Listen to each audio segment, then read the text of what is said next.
Hi, and welcome to Mind Shifters Radio with the Forgiveness Doctor, Dr. Michael Ryce. I'm your co-host, Jeanie Ryce, and we welcome you to the show. Today is Aramaic Friday, and it's July the 4th. What an awesome day, awesome celebration, the year of 2014. Our calling number is 646-200-4169. Press 1, and that puts you in queue to talk to us. And we would love to hear your comments and your questions, because then that makes this your show. And before we introduce Dale Hoffman, let's welcome Michael. Well, thank you, dear heart. We're having an absolutely beautiful, just blue skies with these white puffy clouds, sunshine. It's about maybe 75 degrees and just an absolutely gorgeous day. We've been getting these no humidity, cool evenings and mornings. It's just awesome. And we're blessed. We're blessed to be where we are in this day. And you know, I'm reminded as I think of this particular day as they congratulated Benjamin Franklin for giving us a republic. And his reply when they congratulated him was, "You've got your republic if you can keep it." And it takes ongoing vigilance. Some people say ongoing war. My input would be, no, it doesn't take ongoing war. It takes ongoing vigilance to be awake and to maintain that condition of liberty that we were so wonderfully blessed with and given. And so one of the things I'd like to do today is to honor every person who has been forced into that insanity called war, honor what they sacrificed and what they gave, and invite each of them into the process of healing. You know, I just really appreciate, and I hope we'll hear from Brad today, I hope maybe we'll hear from Michael today, and appreciate what each has been forced to give and to become part of. You know, Brad sort of inspired a process or a project for us to create combat veterans as healers, and to bring the whole combat vet and veteran population into the process of really, truly being restored to love. And every time I see that phrase that is said in such heroism of leave no one behind, I think, yes, your wife and your children and your families, leave no one behind. Let's bring healing to these minds so that every person on the planet where liberty starts, which is inside of the mind, knows exactly what it is, has possession of it, and is willing to support every other person on the planet. In the meantime, we have, as a population, a huge task in front of us, and that is to bring that process of forgiveness, that process of healing to every mind, heart, and being on the planet, and especially those who've been so torn by war. And so we hold the space for you today. We honor you and thank you for everything that you've done, and we invite each and every one into the process of healing. I certainly am one who appreciates, I was born and raised in Canada, where we had a significant amount of liberty. I, about 35 years ago, found out there was a place they had no winter, and I moved south, and I certainly appreciate the liberty that is here. And I know that we need to be vigilant, we need to be awake, we need to be looking and stepping up and speaking up. If we become too comfortable, if we become complacent, then it's time to be stirred. And so part of my job, you know, when I go to a new group and speak, for instance, on a Sunday morning, I'll say, you know, if you're in pain, if you're in turmoil, I hope that what I have to say will bring you some peace and some solace, and will give you some tools for healing.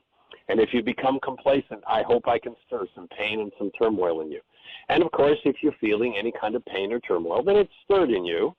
Now, we do live in a culture that plays the game of denial, and they think about everybody else as the reason for what they're feeling. Our offering is that if you speak a word about how somebody else is the cause of what's happening inside of you, you're in denial, and you're dissociated from the part of your mind that's in need of healing. What we want to do is inspire each person to come forward and to live as that awesome active space of love. And what we're learning from Rex and Michelle as they go into the prison system is that even in one of the worst prisons in the country, people can have liberty in their minds. There are many people living in their homes that have no liberty. They blame everybody else for what's going on inside of them, and they live in a prison that they don't even know they've got.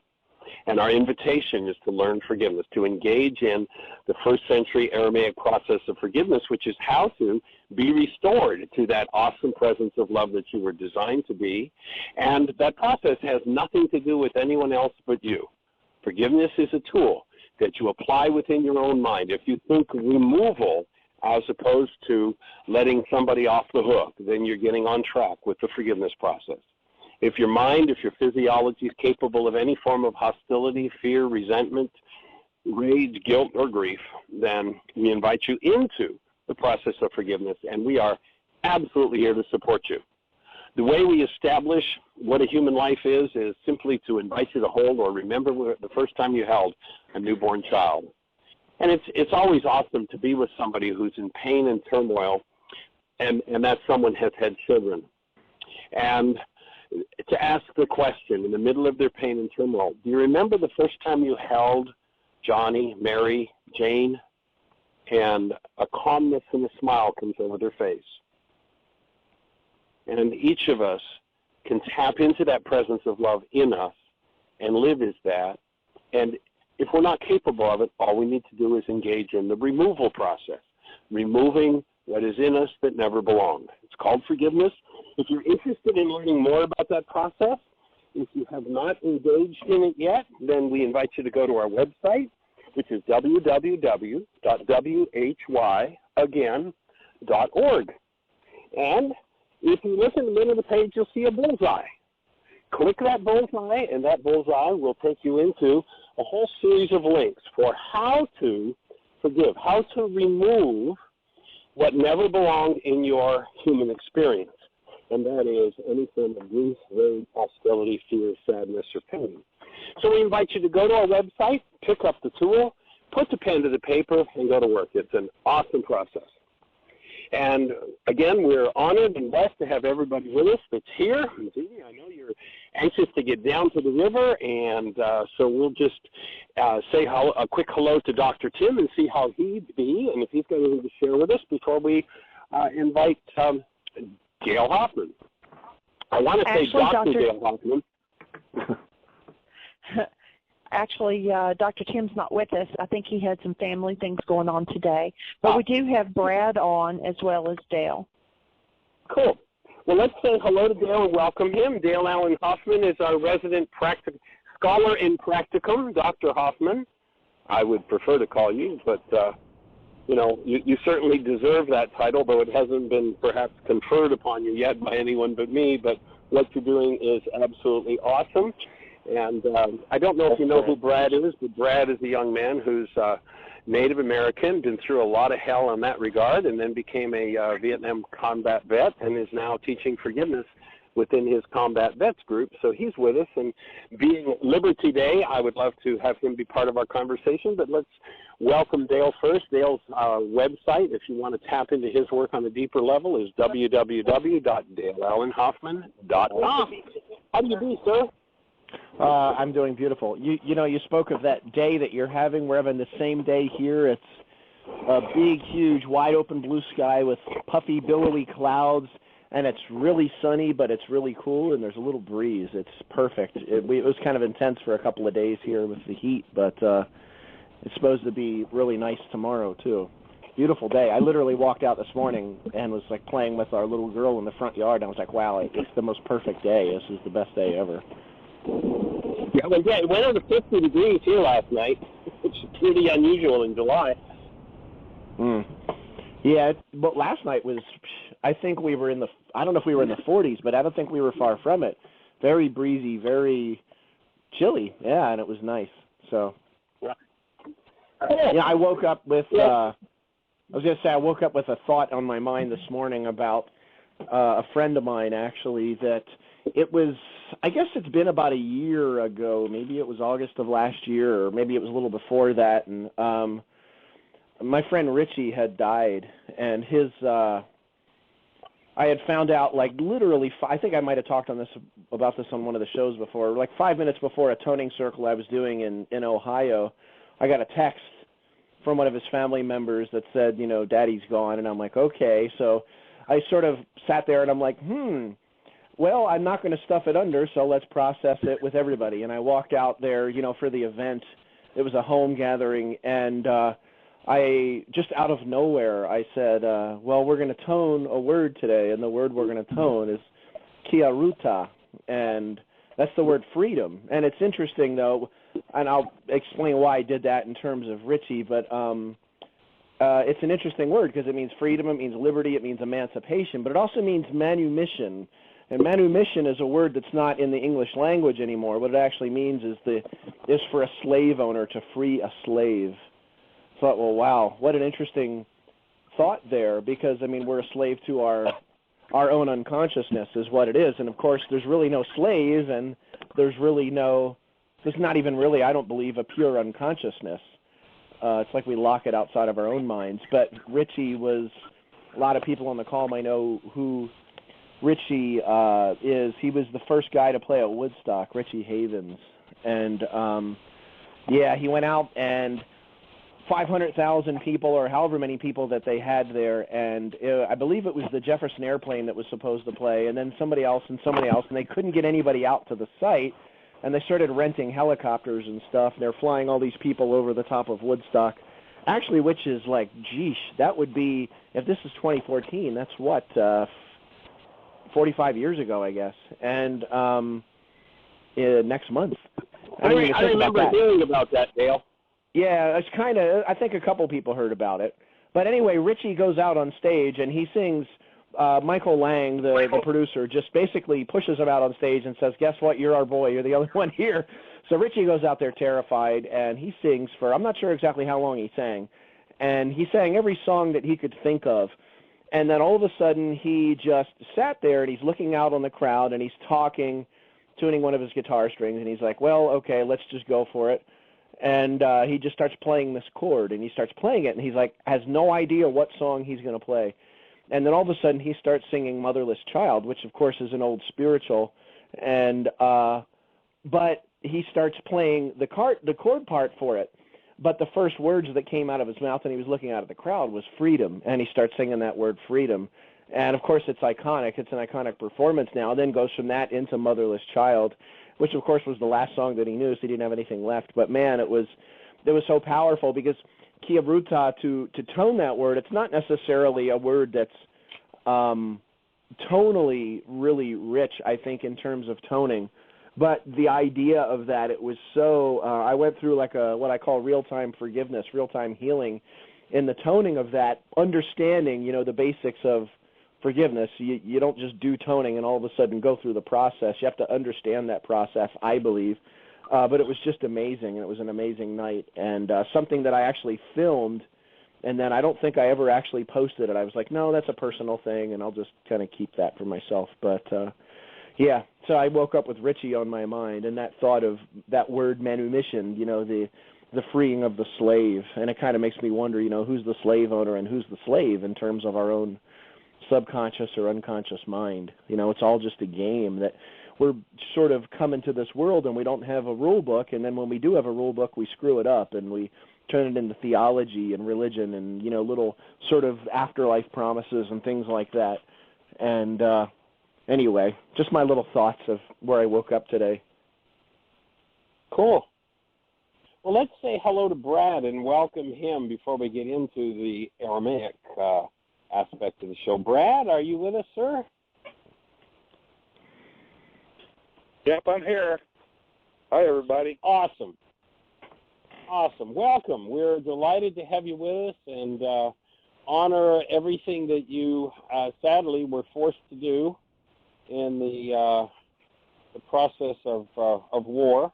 And we certainly hold the space for your healing. And, you know, when I think back to the first time I heard your name, Brad, and and you wouldn't come to the phone, and the processing that you did, that we did, have done over the last, I guess it's probably getting close to 2 years now, I think.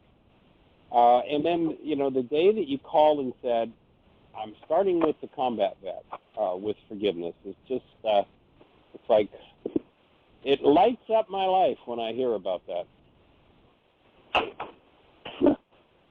Well, thank you. It's kind of like you when you feel like you're compelled to do something. This is the best way I can put it, Michael. It's also giving back what you're getting. And when I started doing the forgiveness work along with my wife, Cindy, and that came through Carrie, and her encouragement to look at this work and try to, put it into our lives as a way of being able to release and heal from a lot of these things. This has helped me tremendously. But there again, I don't want to give the false impression that I am doing more than I say I do. But I keep moving forward. Like in our last conversation, you said you're moving forward, you're making progress. But I have to be careful not to, insinuate that I'm actually doing more than I am too. Had a wonderful experience this morning. In fact, we just pulled back in the driveway. We came back from the 4th of July parade here in Little Pagosa Springs, and it was wonderful. It's the first time I have taken part in something like that. We rode on the float for the veterans, rode through town, outstanding turnout there, and people waving and thanking us for our service. I've never experienced anything like that. When I stepped off the plane coming back from Vietnam in San Diego, my welcome was to be spit on, cursed at, called everything but a human being. Tomatoes, being splattered with tomatoes and eggs, and it was not a good homecoming. But this actually brought tears to my eyes because I've seen how people's conscious awareness has changed over the years. Even the fact that, I'd never even admitted to even my closest friends and stuff over the years until 2004 that I was even served in the military. So it's, I guess, just another opportunity to heal those things. It's amazing. Just what I felt, this morning and being around those other vets, being around those people that were actually thanking you instead of wanting to curse you. It was pretty awesome. Powerful, yes. And, of course, that whole thing of being spit on had nothing to do with you. That was what was going on in this country in people's minds over their I think it was a start of the awakening out of the mind of rage and submission into a mind that could start to wake up. And, of course, if you've got a mind with rage, you give it an object of attention, and it thinks it's raging at the object of attention. And so it might be worth a worksheet or two to just recognize that, and difficult not to, but that you took it personally, and to forgive that whole idea that it was personal and had anything to do with you.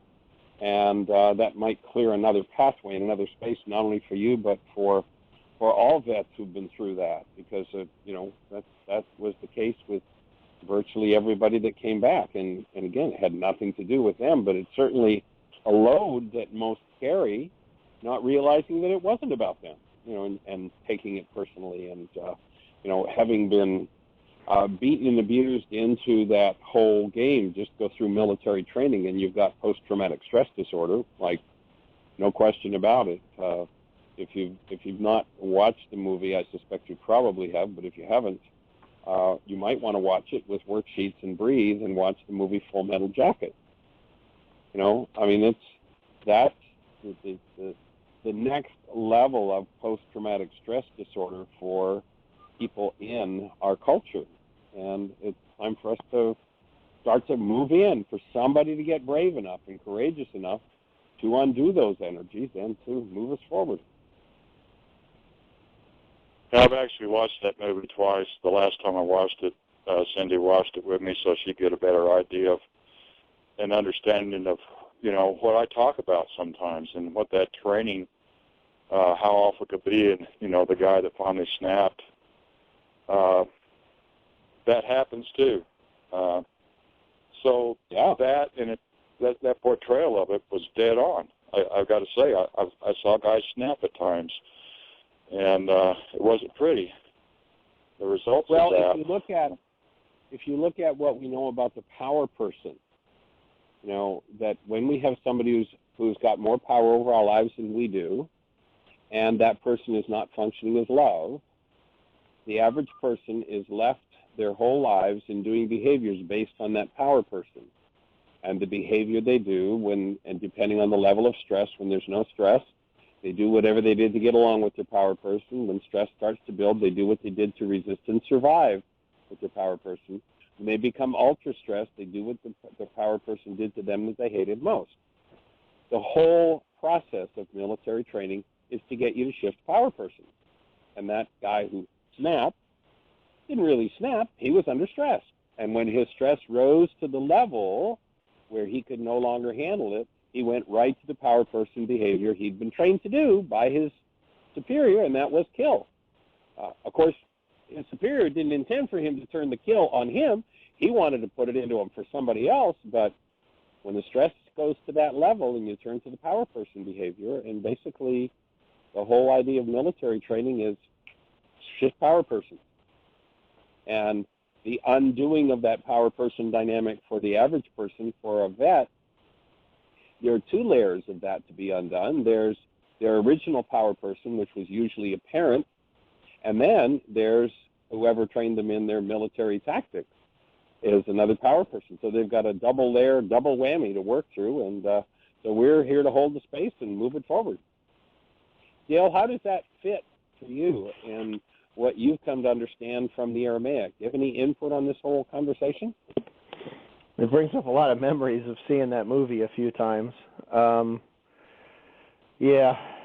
think of just the beginning with Arlie Ermy, the drill sergeant. Another one of those interesting film moments. I guess you could say iconic in one way or the other. But I had actually the privilege when I used to live in New York City, going back 20-some years ago, of studying acting for a while with Vincent D'Onofrio's sister, Elizabeth. Vincent was the guy that played the one they called Private Joker, the one that lost it in the beginning of the movie. And he came into one of our classes, and that was the main question everybody asked was like, what was it like doing that part? What was the preparation? What did you do? And he said it was simultaneously beautiful in that he came into a realization that he could control. He had, more of a responsibility or a role in the process of the creation of his own physiology, and his own emotional states of being than he had ever realized prior to that part. And he also said the drawback of that was that he, even though he was acting, he had put himself so deeply into that role that it almost made him sick, that part, after he filmed it, because he said, he's like just going there, even in an acting role, in order for him to be 100% present. Vincent said that he was just basically almost sick, just putting himself into that. And it was such a huge, huge, huge thing for me, because that was right at the time I was just starting to wake up. I guess I was 19, and I was just starting to get into stuff like Napoleon Hill. I hadn't, quite discovered the Aramaic yet. Napoleon Hill and Robert Collier and a lot of these Emerson and Thoreau and James Allen and people like that. That's kind of what I cut my teeth with, and it was just such a fascinating thing for me to think, wow, I'd never thought of it. You get so sort of consumed through your own filter system in a film, and you don't really think about what the actor actually is experiencing. And he basically said that he felt, his physiology actually replicated the very thing that, he was putting himself into in order to do that role. And he said it just was an awful feeling. But at the same time, the thing that got me was that he said it was a rush too. Not necessarily just a rush because he didn't realize he could go that deep, with something like that, but also it was like an addiction, he had said, that it felt like he almost got off on being whacked out, so to speak. And it was just something that it took me years really to understand what he said that day completely. I think I absorbed little bits, but for some reason I was so ultra conscious. It was an evening. I think we were in Greenwich Village, and it was just really cool outside. And it was, a lot of what we talked about that day just etched itself into my consciousness. And it took me years to be able to really understand the layers of what he was saying. But yeah, it was interesting though. I'd never thought about, what was he actually going through when he actually filmed it before then. It's an interesting an interesting thing to think about. Yeah, going to that space totally changes. Literally, if we were to take somebody and have all of their chemical stats, everything, brain waves, heart, if we had everything we could possibly measure and then put them into a role like that and measure all those stats again. Everybody put their phone on mute when you're not talking. There's some feedback coming through. So put them through the measurements after they take on that role, and I bet we'd have, if a professional who knows how to read all those stats read them, they'd say, these are two different people. This is not the same person. There was a television series called Spartacus, which was, what can I say, heavy duty and extreme. Jeannie and I watched it with the whole idea of breathing and moving through things, but the young man who played one of the main characters, I believe it was in the second year of filming that. Somebody needs to hit the mute button on their phone if they could. Somebody could hit your mute button until you're ready to speak.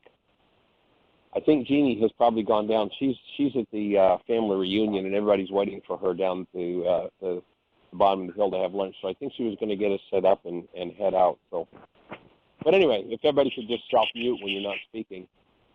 Somebody's rustling around in the background. But anyway, I believe it was the second year of filming, and, this guy was like intense, killer, rage, insane, and he came down with cancer. And I believe he took, and I may not have my numbers right, but I believe he took about a year off for treatment and blah, blah, blah, blah, blah, and was so-called healed, and then went back to filming, and he was dead within a very short time. And I fully believe the reason he died is because he was a great actor. And he got into the mind energy. When you recognize it, the opening words, we get back to the Aramaic here, the opening words in the book of John, in the beginning was the mind energy, and the mind energy became flesh. The literal frequencies we engage in produce what we call chemistry. There's no such thing as chemistry. There's something back of and superior to the chemistry, and that's what organizes the appearance called chemistry. And I believe that he went into such a major shift that his physiology could not survive that mind energy shift. There's an interesting piece of research done by a researcher named Braun, medical doctor, and he had a woman who was a known multiple personality, and my interpretation of multiple personality means there were different energy packets active in her mind and physiology for each persona or personality that she had.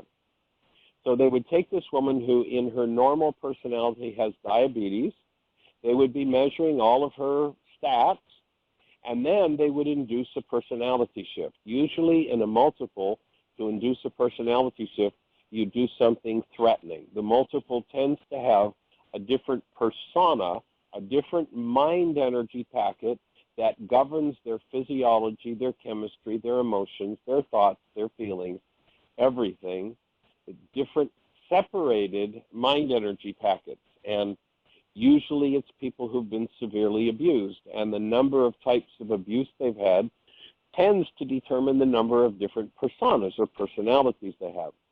So they bring this woman in her normal, everyday, here's Mary persona, and then they induce a personality shift.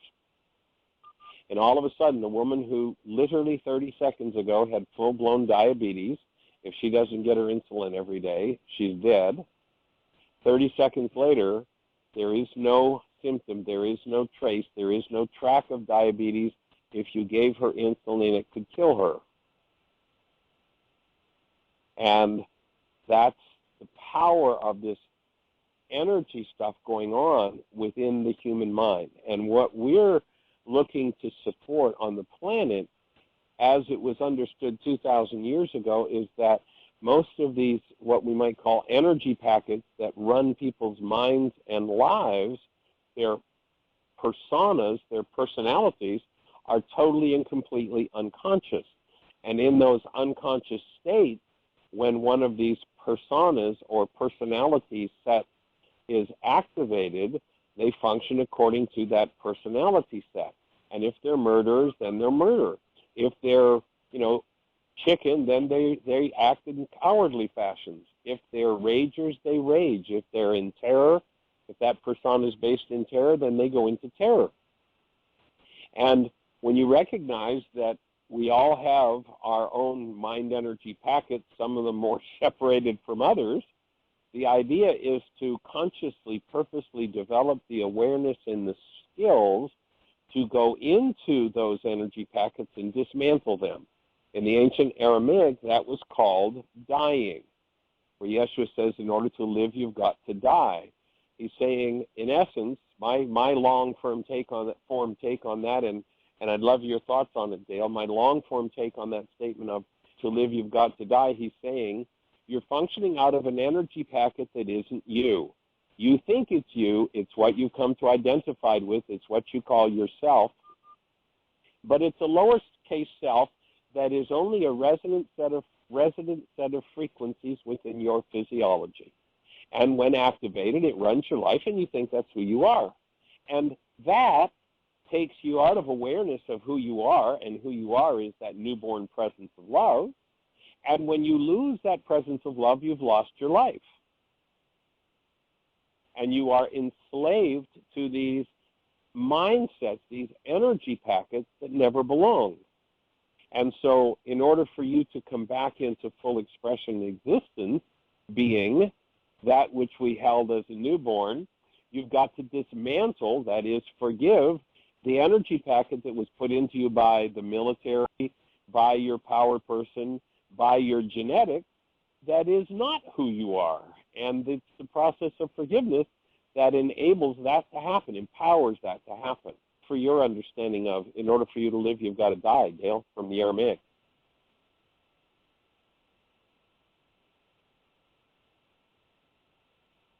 But I think you're on mute, Dale. Yeah, somebody muted me. I noticed the sound guy. I was one of the ones muted. So, anyway, that all that racket was going on while I was talking last time too. That there's a quote from Bernie Siegel that I have by my desk that I wanted to read, because Bernie's book, Love, Medicine, and Miracles, and then eventually Peace, Love, and Healing, just absolutely transformed my life. And I read those books because of reading The Holographic Universe from Michael Talbot going back a couple decades. But I remembered in Love, Medicine, and Miracles how Bernie talked about literally your thoughts, literally create your physiology. And this was even before like Candace Pert and like Bruce Lipton and everybody had really gotten out there talking about neuropeptides. And he talked about like a woman who had a problem or a guy having all the problems stomaching all the junk that's coming up in his life, having an ulcer. Yep. A woman who was always talking about everybody being a pain in the, a certain part of the line. And, she had to have part of her intestines removed.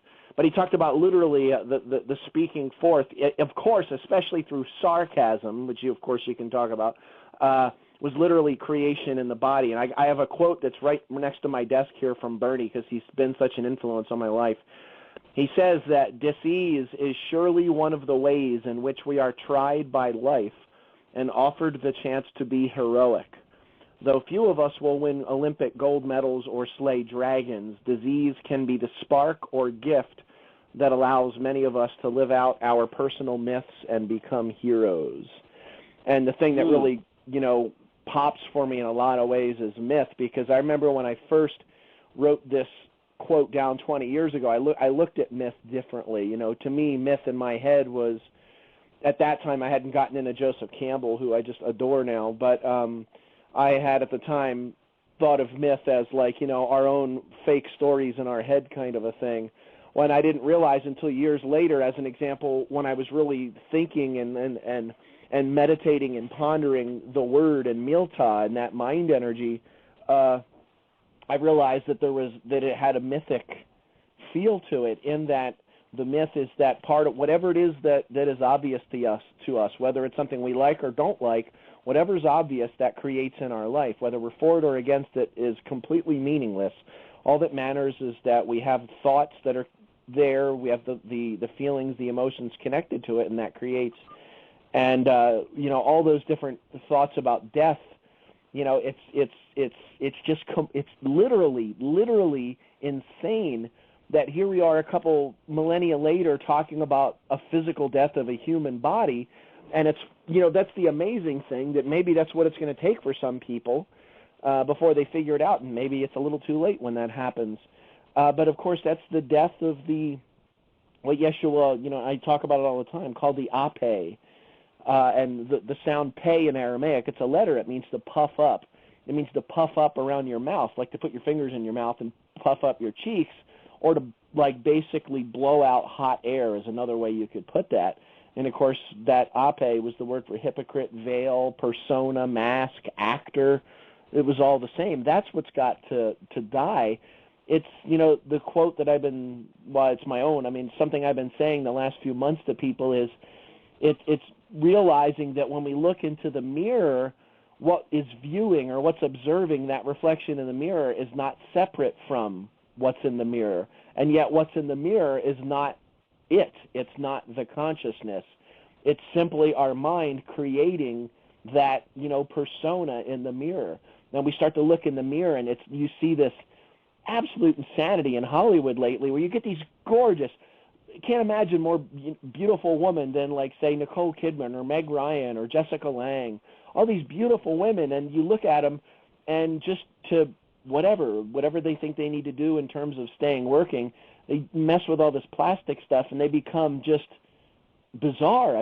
So many of these just beautiful, and, bless his heart, Kenny Rogers or, Bruce Jenner, whoever, bless their hearts.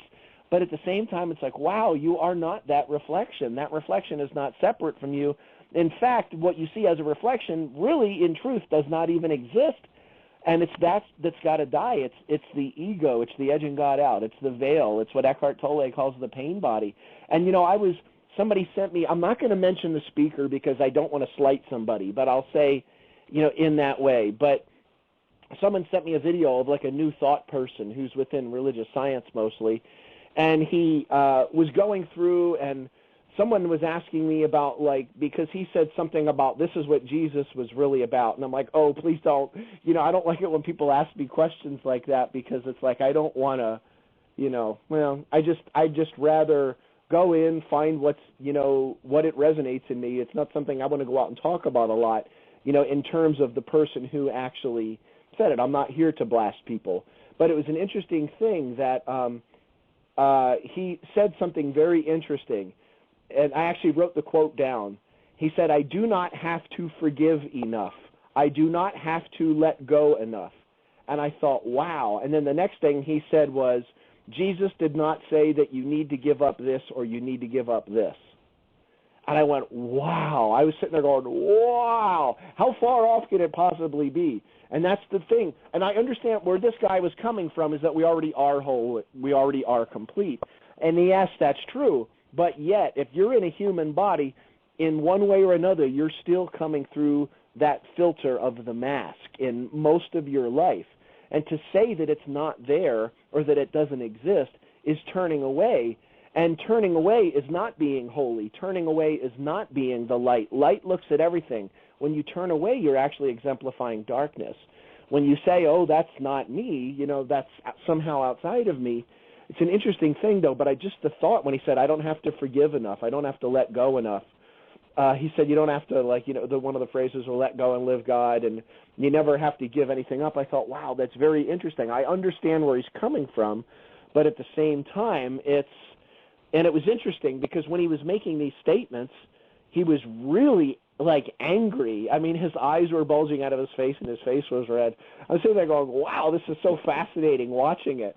And then I told the guy, I'm like, if you have a specific question about this, I'll answer it. In terms of the video itself, I'd rather just, be, and I gave him the quotes that the guy said in the video, and I said, just look at these quotes. It's just interesting, without any kind of a badgering. And I just thought, wow.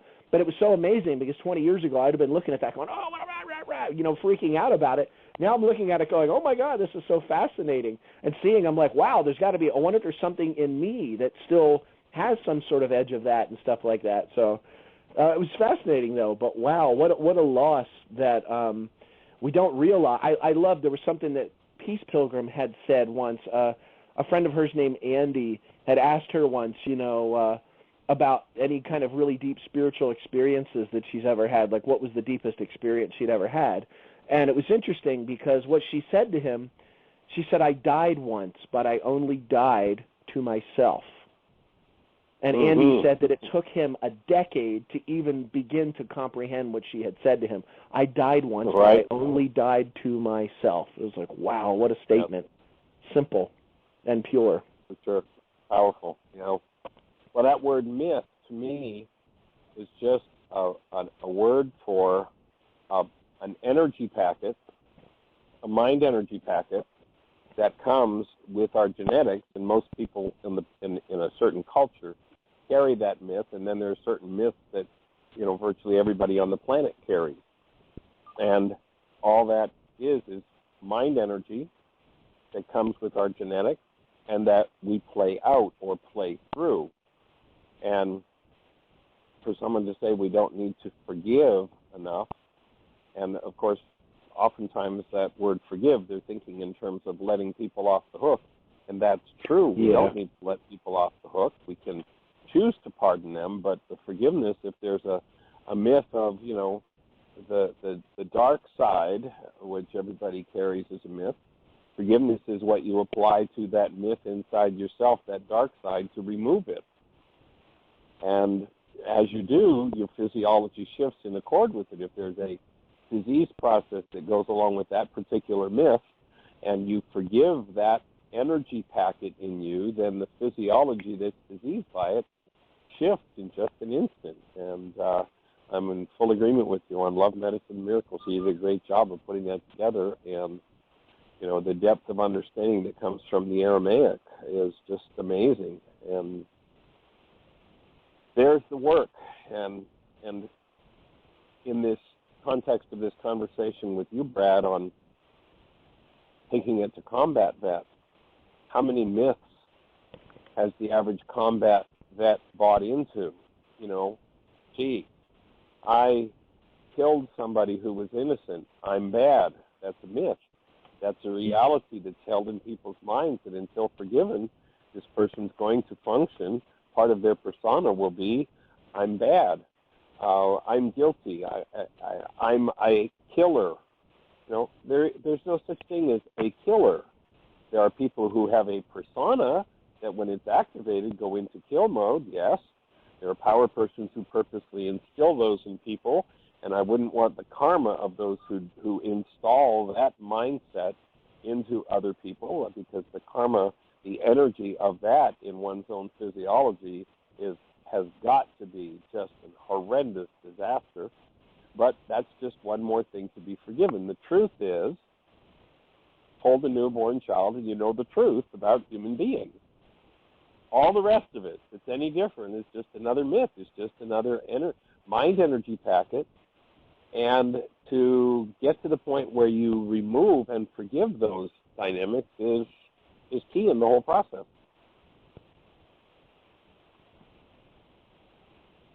Any other thoughts for you, Brad?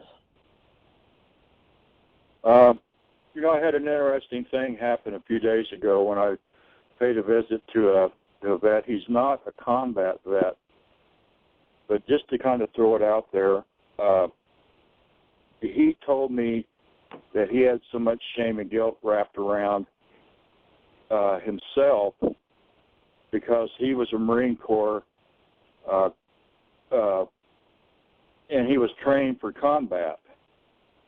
Right. And his unit was getting ready to be deployed into Vietnam. and they got an order to stand down because they started the massive pullout. So they started a removal campaign.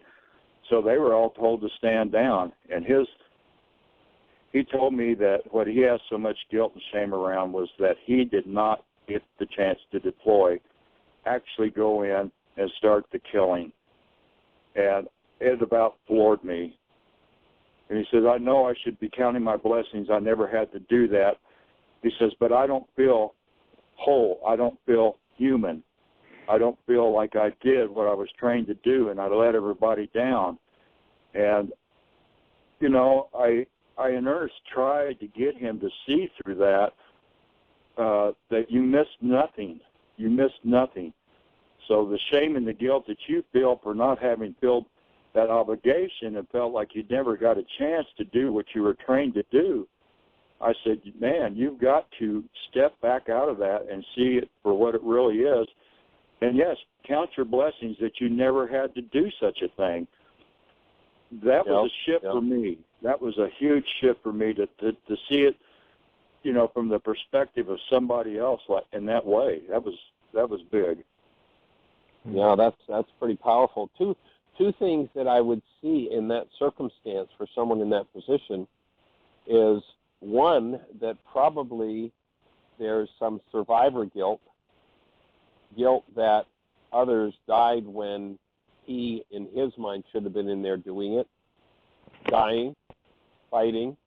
So if you're going to guide him into any worksheets, I'd have him do some worksheets around the fact that he survived while others died and perhaps lost friends. And the other one would be that it sounds like he had that warrior myth activated through his training.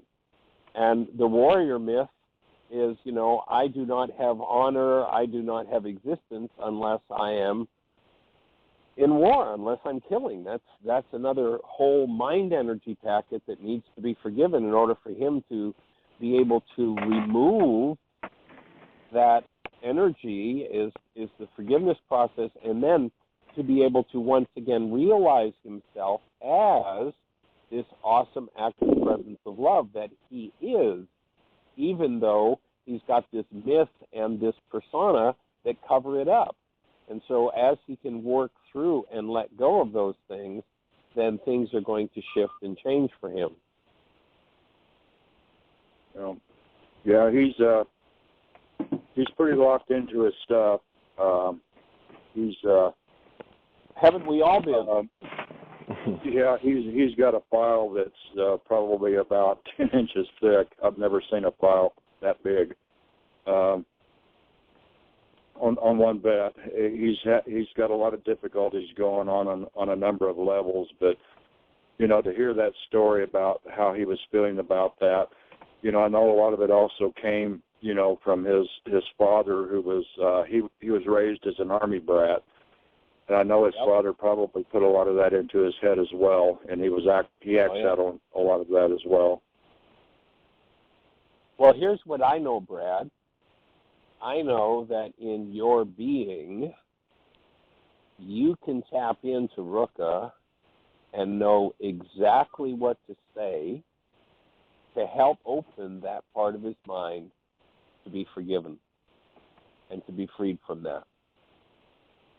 His warrior myth, if his father was in the Army, his father probably had that activated in him. So having had it activated before the kid ever even heard the word war, it was in him.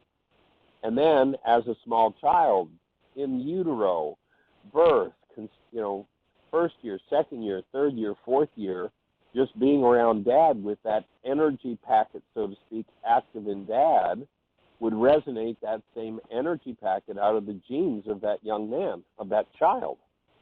And then coming up and, you know, following that pathway, because that's what I'm supposed to do. That's the myth that's supposed to run my life. Here's what I know.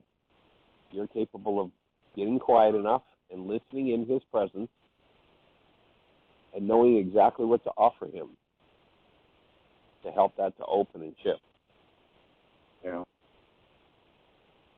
Well, I thanks for that advice to just tap into Ruka to enable me to say the right words to him and give him the help that he needs the most. It just kind of set me back because I never even took into account that there's vets out there that have, that could have those kind of feelings.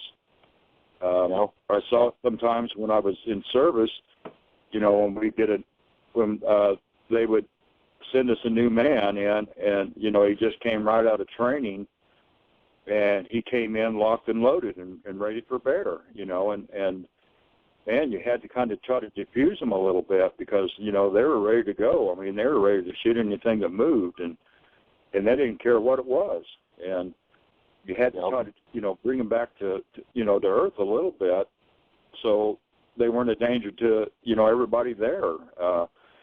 But the common thread of insanity that runs through that when you're engaged in that mindset of combat is just so mind-altering that all you have to do is run off your training there. I remember the first time I confronted, and I had to pull the trigger. You don't have time to react. You don't have time to think about it. But I knew that at that time I felt a separation between myself and Source. I just had to let Source go in order to survive. And that time is what my mind was telling me. And you just had to engage into the insanity of it all because you do not have time to think. You don't have time to pause and think, well, let me think this one over for a while before I pull the trigger again. Yeah. And well, that's part of the whole warrior mindset, that whole warrior myth. That's all part of that genetic structure that most people receive in our culture. And, of course, the women don't particularly, it's in the genes, but it's not anywhere near where it is easily activated, but they're brainwashing women for it now to get it to where it will activate easily so that they can also start destroying the female producers in the culture. So it's just all part of an insane game. And, to remember that solution lies, and I come back to this active presence of love, who I am, and I dissolve the next piece, and I'm willing to look at every piece that is in me and to be totally responsible for every piece that is in me. And as I remove those things, and, when you describe that, what came to mind when you described that, having to be in that space and separating from Source, that would be the ultimate violation of what was called the first law. And in Aramaic, the first law was that I keep this condition in my mind called Rachma active. It was called love by the Greeks, but it isn't. It's a condition in the frontal lobes of the brain that I keep that active.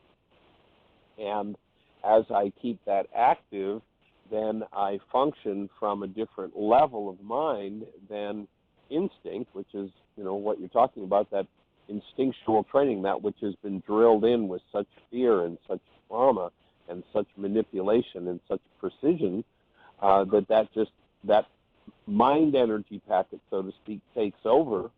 And it's a huge task to dismantle it because it's been going on for so long on the planet. For so long. It's just,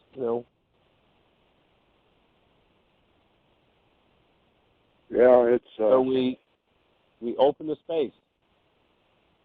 Well, thank you. All I know to do is just keep put one foot in front of the other day by day, hour by hour, minute by minute, and keep doing my work and keep doing my prayer and be gentle with yourself. And be gentle with myself, through the whole process. Even when you're back in the old stuff. Yeah. I think I'm doing much better with that nowadays. That I still have my times I fall back into that, but it is getting better. I go through each day and I see progress in ways that I want to see progress. I still have to engage more actively in doing this work and trust it, because I don't have anything else that I can do that I've ever tried that has ever worked. Mm-hmm. So I feel like I have everything to lose that I need to lose if I keep doing this work. Because I do believe in it. I am gaining trust in it. Awesome. Well, we're glad that you are on our team, and we're glad to be on your team. Dale, do you have any thoughts on that idea of tying in with the first law around this issue?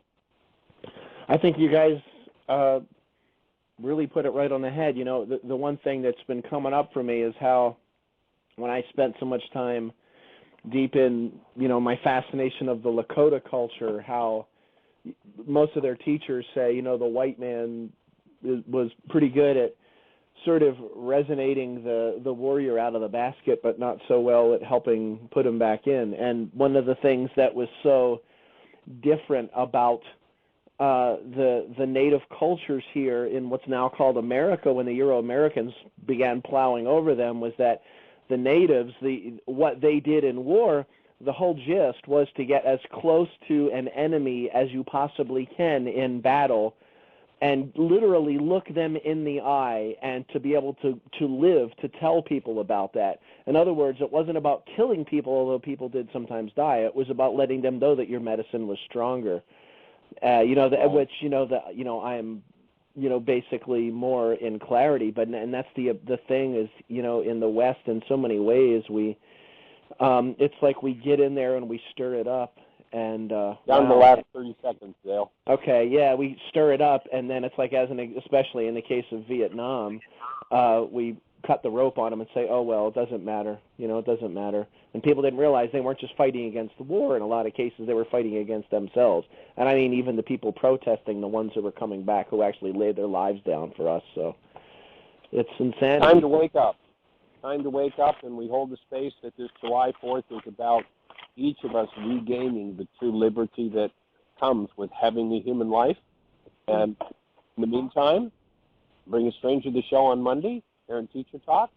Have the best year yet of your eternal life.